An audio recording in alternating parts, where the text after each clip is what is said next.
Invincible Season 3. Let's talk about it. Dude, I cannot express how good this season is so far. And there's only 4 episodes, by the way. The 5th one's coming out in like 2 days. Well, maybe like 1 by the time this is posted, but you get it. But anyway, what we're gonna do is that we're gonna go through each episode that's out at this moment in time, talk about what happens in each episode, then I give my thoughts on the episode. Simple as that. I'll also be rating each episode out of 10. So yeah, here's my opinion on Invincible Season 3. In the very first episode of Season 3, it starts off with Mark trying to talk but also beat up this poor monster 5-year-old. Well, at least that's what the show says. Also, is that Debbie? Anyway, for like the next 2 minutes, it's just like some type of montage. And you see this? Yeah, it doesn't mean fucking shit. Oh, Mark and Eve finally get together. That is, until this motherfucker. Yeah, so he's back, and apparently he kidnapped every single hero in the world. Bullshit! Yeah, and they're kidnapping these like weird egg semen thing. I don't even know what the fuck these even are. But when help arrives, somehow these dead motherfuckers open these. What the? And then Satan's pets arrive, and yeah, there's like a whole battle for like a few minutes. Now Mark kills one of the motherfuckers, and to be honest, I don't really blame him.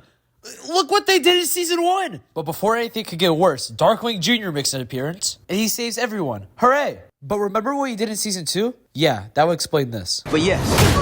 So Mark is pissed that Cecil's working with criminals, and he goes straight to him. Cecil's basically explaining that they're trying to learn from their mistakes, but Mark's not having any of that. Even though Cecil does make a point that Mark did kill someone, that being Angstrom Levy, but anyway. Mark says he's not going to go anywhere until 2 of the criminals go back to prison. But that's obviously not happening. So, on my overall thoughts on this episode, it was pretty good, even though that some of the situations didn't make absolute sense at all. But I feel like what carried this episode was the ending, because, come on, you can't go wrong with the cliffhanger. But overall, this episode was probably a 7 out of 10. Pretty enjoyable, but again, doesn't make fucking sense! The beginning of the episode is the continuation of Cecil and Mark's shenanigans, but that really doesn't lead anywhere since, well...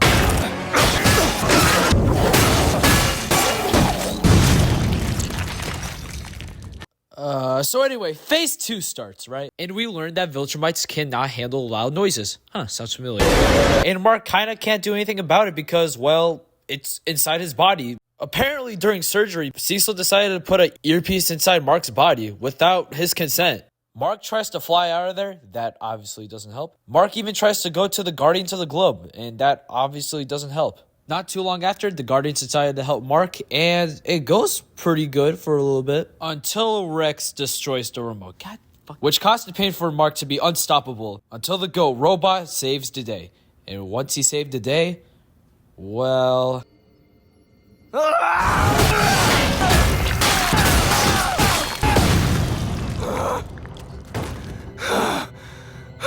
I'm gonna be real, that was probably my favorite Invincible moment of this season so far. Anyway, after that, Mark basically quits working with Cecil, which I think was a good choice. Good job, Mark. Good job. If you want to hear the good though, Mark and Eve actually start dating. Fucking finally! But back to the bad. The Guardians split up. Why? Well, it should be obvious. Cecil's an asshole. Yes, I know these are out of order, I'm sorry, but that's not my biggest concern. My biggest concern is that I forgot to mention about Cecil's backstory. Fuck. I mean, it's not that important to the season so far, but if you do want to know about Cecil's backstory, I'd suggest watching a clip. Sorry.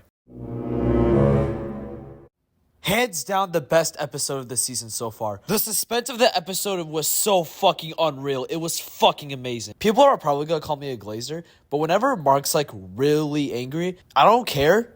It's peak. No matter what he does, it's peak. Not to mention, after this, the Guardians split up. That kind of hurt. And even Mark are finally dating. Peak. 10 out of 10 episode. Don't want to hear it. In this episode, it's kind of like a Mark and Oliver type of brothership relationship for the entire episode. But let's skip to the best part and the most important part. After when Oliver has been training with Mark for a little while, he finally gets his superhero costume. Well, the only problem is his name, which is Kid Omni-Man. Yeah, you see what I'm going with? And obviously, Mark explains why he can't have that name because of what the real Omni-Man did. But Oliver seems to understand. And Invincible also gets a new suit. Finally! Unfortunately, I couldn't find the clip for this part, so bear with me here. There was a situation somewhere, and Invincible and Oliver tried to go to help, but Oliver couldn't help for some reason. Well, not for some reason, it's because he's a kid. But anyway, but at some point, Oliver does try to help, and Invincible scolds him for it, but that's not important. Or actually, it kind of is, because in this part, the Mauler twins make a return, and they fight the Guardians of the Globe. And the Guardians lose. How the freak? But it's okay because Mark and Oliver arrived. Mark tells Oliver to go home, but he simply says, nuh-uh. And I seriously don't understand how everyone's getting fumbled by the Mauler twins. The Mauler twins! Finally! Anyways, mid-fight, the Mauler twins launched the rocket. Why didn't Invincible and Oliver do anything about it? I don't know. So Invincible has to go and stop the rocket. And he actually did it. But fuck that shit. Look what Oliver did. Not to mention, he also did this. It's only the 3rd episode and shit like this is happening. So anyway, the Guardians witness this and Cecil actually comes over.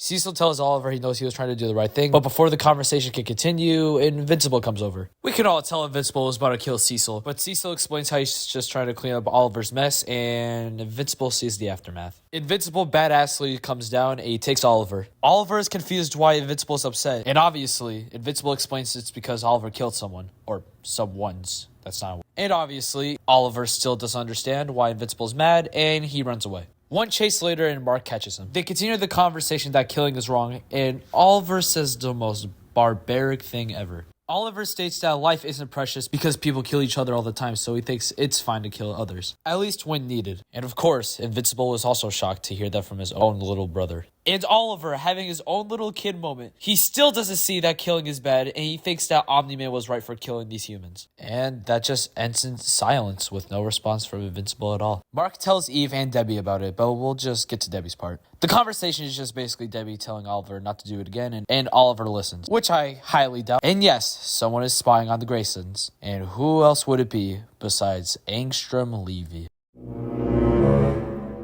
Honestly, I really love this episode, especially since we finally see Mark with his blue suit. Not to mention, the Mauler twins returned, my favorite villains of the series so far. That is, until they both died. Which I literally almost shit my pants in this scene. It was amazing. I know Oliver's just a kid, but when he was saying that Omni-Man was right for killing the humans, that kind of hit me right there. And Angstrom Levy is back, which isn't too much of a surprise for me since I already knew he was going to come back. But there are some of the comics where I didn't read, so I'm wondering what he's going to do this time to Invincible. Anyway, this is a 9 out of 10 episode. I fucking love it. In the beginning, Mark tries to go on a date with Eve again, but he was kidnapped by these guys. I didn't show them, but these guys are from the first episode. They stole the Declaration of Independence, and it's for a good reason, I guess. From what I remember, they stole the Declaration of Independence to get Mark's attention. Long story short, the king was a good guy, then became a bad guy, started killing everyone for no reason. Later on in the episode, the 3 of them get kidnapped on purpose, just so Invincible can meet the king. Which, as you can see here, the king is the Immortal. Invincible tries to talk the Immortal out of this nonsense, but it kind of led up into a fight. During the fight, the Immortal is begging Invincible to kill him, just to end the suffering. Obviously, Invincible refuses, and the fight continues. But the 2 guys that were with Invincible came in the wrong time, because one of them almost dies. I say almost because Invincible had to do what he had to do. He killed the Immortal. Mark returns to the past, and he got the Declaration of Independence back. Problem solved. Oh yeah, and Mark and Eve continue their date. But the episode isn't done yet. The episode continues with Omni-Man about to go into execution. Or, as you can see here, he already is in the execution. But since Alan got a boost last season, he was able to break out of jail easily. But he's not alone though, even Battle Beast returns. But keep in mind, the only reason Battle Beast is even helping Alan is because he wants to fight some Viltrumites. Luckily for him, he got his wish. A new fight starts and Battle Beast is kicking ass. Alan saves Omni. Oh, wait, never mind. Anyway, Alan tries to fight the Viltrumite, and he does pretty good so far until he kind of gets beaten up. But Alan getting beaten up was kind of worth it. Because Nolan breaks free and kicks some fucking ass. Let's go! Look at this! Can we also talk about their brothership moment? The shooting fuckers try to kill Omni-Man and Alan, but they kind of take it outside. And Battle Beast is still fighting the Viltrumite. Holy f... The same can be told for Alan and Nolan. That is until this happens. We also learned that there's less than 50 Viltrumites left. Nice. They're still fighting? I'm gonna say this again. Another amazing episode. Mark goes to the future. The future spoils some future seasons. Mark fights the future Immortal. I fucking love it. The Immortal dies. Again? Battle Beast returns. I fucking love Battle. Omni-Man returns to action. And Alan is Donkey Kong.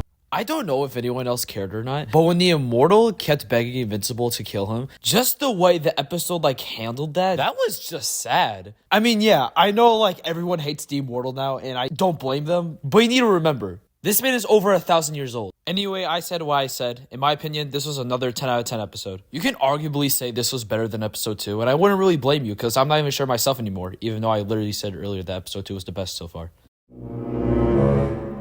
Before I explain anything, this is Paul. I also forgot to mention this, but back in the first episode, he tried to kill Rex because he found him responsible for Kate's death, even though she's alive. Anyway, these two chat. We get to learn about their backstory a little bit. Paul is still Paul, and Kate is still Kate. After their talk, Paul goes back to prison, and he breaks out, or tries to. Meanwhile, at the Graysons are about to have their breakfast until Eve out of nowhere shows up. They had sex! Even Oliver admits it to everyone. Mark talks to his mom about moving out of the house and how he thinks it'll be safer that way, which, spoiler alert, it doesn't work out. So don't worry about this scene. Bonus, Oliver has friends. Later in the episode, Invincible sees Titan again. Just like back in season 1, Titan explains to Invincible that everyone's gonna die, which Mark obviously doesn't believe because he got played by him once. Titan explains that he needs to break Multi-Paul out of prison and he needs Invincible's help to do that. Invincible simply refuses and Titan gets away. By the way, before asking Invincible, Titan also tried to ask for help from Machine Head, but he also simply refuses. Also, I'm so happy Machine Head's back. I fucking missed him. Anyway, Mr. Liu, the one that wanted Paul out of prison, comes by and asks where his assassin is, and Titan breaks the bad news. Bro does a domain expansion and turns to a dragon, which in my opinion is the most cartooniest shit in the show so far. Titan gets defeated. Mr. Liu does a prison break. Mr. Liu fights Mark and Eve in the process. Yes, Mr. Liu actually succeeded. Paul actually managed to get out of that neck thing that kept away his powers. Not that it really matters because he gets captured again by Eve this time, which, oh my god, the animation's amazing here. Also, I lied about what I said. How is Mark losing to a dragon? And he's gonna What the hell? What happened? I guess he broke out of prison. At the end of the episode, Machine Head becomes the leader again, and Mr. Liu actually isn't dead.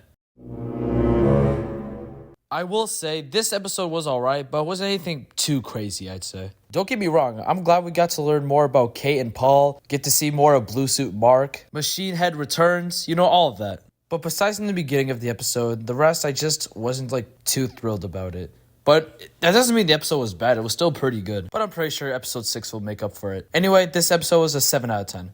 Not too great, but not too bad either. Now, given out all my reasons throughout each episode, do I think you should still watch Invincible? Yeah!